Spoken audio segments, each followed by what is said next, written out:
அடுத்தது ஐயப்பன் கோயிலுக்கு மாலை போடுறது. கொஞ்சம் நல்லா இதை வந்து ஸ்ட்ராங்காக கேளுங்க.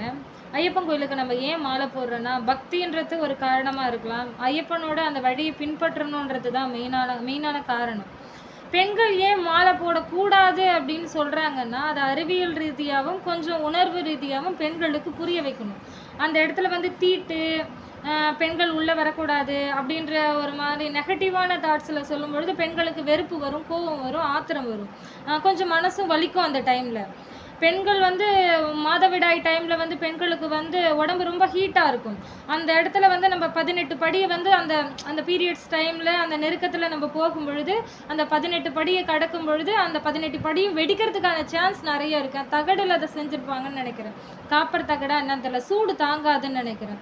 அதனால் மேபி வந்து நெகட்டிவாகவும் மாறும். பெண்களுக்கு வந்து கர்ப்பப்பை வந்து நெகட்டிவான வேலை செய்யும். பெண்களுக்கு வந்து ஆண்களுக்கு பாசிட்டிவாக இருக்கும், பெண்களுக்கு அது நெகட்டிவாக மாறும். அந்த மலையில் ஏறும் பொழுது அங்கே இருக்கிற அந்த கிளைமேட் வந்து வேறு மாதிரின்றதால அது நெகட்டிவாக பெண்களுக்கு மாறும்.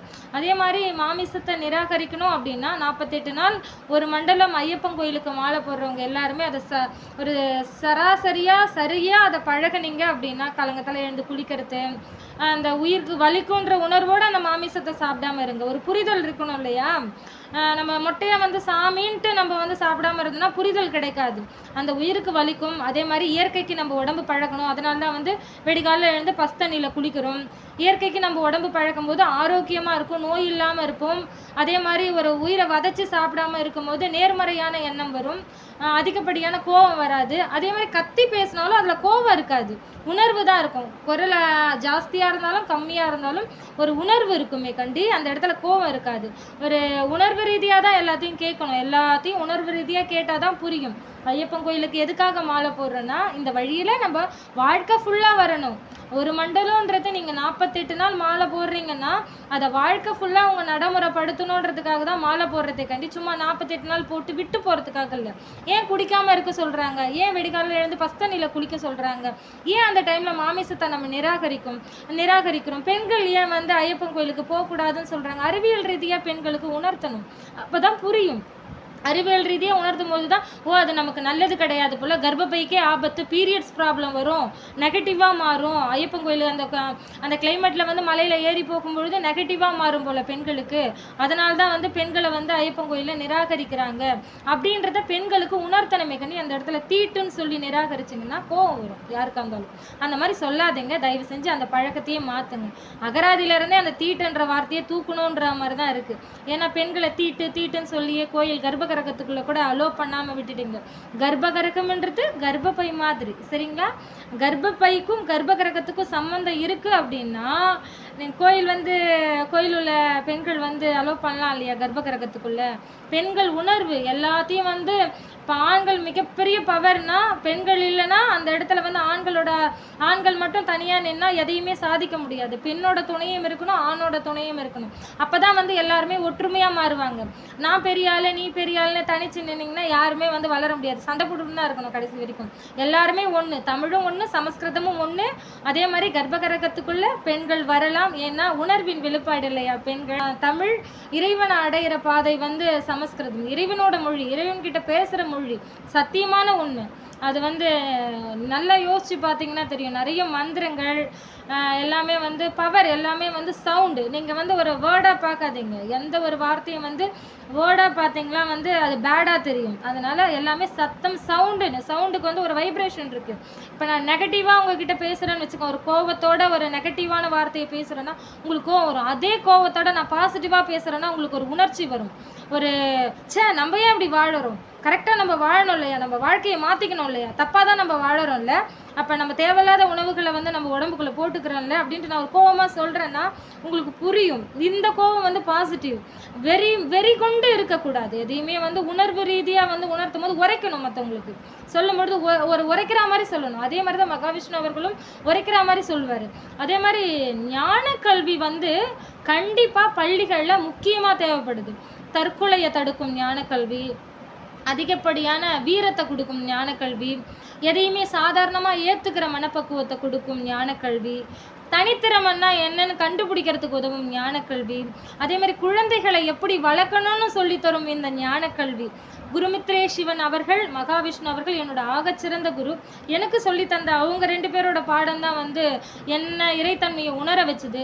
இறைத்தன்மையை உணரத்துனா என்ன, இறைத்தன்மையை உணர்ந்தா மிகப்பெரிய ஒரு இன்ப நிலை நமக்கு ஒன்று கிடைக்கும். இறைவனோட இன்ப நிலைன்னு சொல்லுவாங்க. அது நீங்கள் எப்படி ஒன்றாலும் அதை கன்வெர்ட் பண்ணிக்கோங்க. அதை உணரும் பொழுது தான் இறைவன்னா உண்மை. நம்ம கும்மரத்தோடு நிறுத்திக்கிறோம். இறைநிலையை உணர்ற பாதையை தேடி நம்ம போக மாட்டோம். கடவுள் நம்ம கும்பிடலாம், அப்போ நம்ம கஷ்டத்தை சொல்லலாம், கோயிலில் போய் உட்காந்தா கொஞ்சம் மனசு வந்து பாசிட்டிவாக இருக்கும் அப்படின்னு நினச்சிங்கன்னா மாற முடியாது. பாசிட்டிவான எண்ணங்களை நமக்குள்ளே ஏற்படுத்திக்கணும். யாரையுமே எதிரின்னு நினைக்கக்கூடாது. எதிரின்னு நீங்கள் நினச்சிட்டிங்க அந்த இடத்துல இருக்க முடியாதுன்னா விலகிறதுக்கான வழியை தான் தேடணுமே கண்டி. அவங்கள எதிரி எதிரின்னு சொல்லி அவங்ககிட்ட சண்டை போடக்கூடாது. அமைதியாக அவங்கள விட்டுட்டு ஒதுங்கிடணும். அதுதான் வந்து சரியான மனப்பக்குவம். யாரையுமே எதிரியாக எடுத்துக்காதீங்க.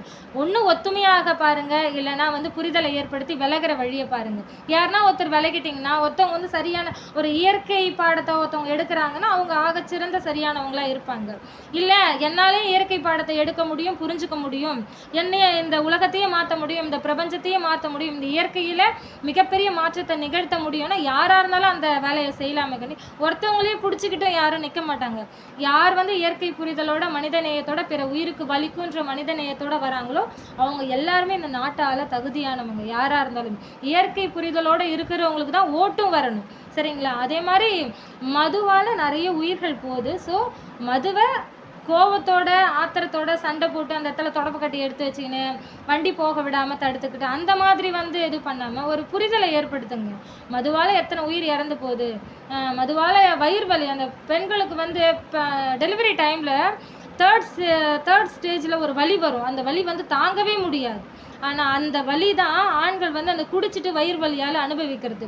பக்கத்து வீட்டில் வாடகை இருந்தவங்க எங்கள் வீட்டில் கத்தி எடுத்து வெட்ட போயிட்டாங்க. என்னால் இதோட உயிரோட இருக்க முடியாதுன்ட்டு. ஏன்னா வயிறு வலி தாங்க முடியல. அந்த குடியால் உடம்பு ஃபுல்லாக எல்லா பார்ட்ஸையும் டேமேஜ் பண்ணுது. அதையும் தாண்டி வயிறு வலி, எக்ஸ்ட்ரீம் லெவல் வயிறு வலி அந்த ப்ரெக்னெண்ட்டாக இருக்கும் போது பெண்களுக்கு வரும் இல்லையா, அந்த டெலிவரி டைமில் அந்த வலியை தான் ஆண்கள் அனுபவிக்கிறாங்க. அந்த குடியாலன்னும் போது ஆண்களும் ரொம்ப கஷ்டப்படுறாங்க. அடிக்ட் ஆகிட்டாங்க இல்லையா.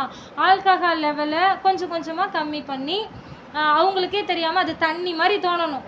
அது ஒரு 1.5 வருஷம் ஆகும். கொஞ்சம் கொஞ்சமாக தான் நிறுத்த முடியும். டக்குன்னு வந்து மூடிட முடியாது. கொஞ்சம் கொஞ்சமாக நிறுத்துங்க. கண்டிப்பாக ஆண்களும் வந்து அதை ஏற்றுக்கிட்டு அதை அடிக்ட் ஆக மாட்டாங்க. ஆல்கஹால் லெவலை கம்மி பண்ணும்பொழுது போதையோட லெவலும் கம்மியாகும். அதனால் என்ன ஆகும்னா சாதாரணமாக எடுத்துப்பாங்க. நம்மளாலே சரக்கு விட முடியண்டா அப்படின்ற ஒரு மனப்பக்குவத்துக்கு வந்துடும். தண்ணி மாதிரி இருக்குதுடா வேணாண்டா அப்படின்ற, நல்லா தான் இருக்குது, இப்படியே குடிக்காமல் இருந்தாலே நல்லா இருக்குது அப்படின்ற மாதிரி. ஹாஸ்பிட்டல் போய் பண்ணுறத விட ஆல்கஹால் லெவலை கம்மி பண்ணி அந்த குடியை விடும்போது தான் நல்லாயிருக்கும். கடையில் டாஸ்மாக் கடையில் சரக்கு இருக்கணும், அங்கே ஆல்கஹால் லெவல் கொஞ்சம் கொஞ்சமாக கம்மி பண்ணுங்க. அப்போ தான் வந்து அவங்களும் கொஞ்சம் கொஞ்சமாக அதை ஓகே ஓகே ஓகேன்னு அக்செப்ட் பண்ணி விடுவாங்க. ஸோ ஆண்களும் பாவம் ரொம்ப கஷ்டப்படுறாங்க. வயிறு வலியால் நிறைய உயிர் இறந்து போகுது. முதலமைச்சர் அவர்கள் இதை கவனிக்கணும். என் மேலே கோவப்படுறதை தாண்டி இதை கவனித்து புரிஞ்சு மாறணும். என் இடம் இப்படி தான், இங்கே தான் உட்காந்து பேசுவேன், என் வீட்டு வேலைலாம் நிறைய இருக்குது.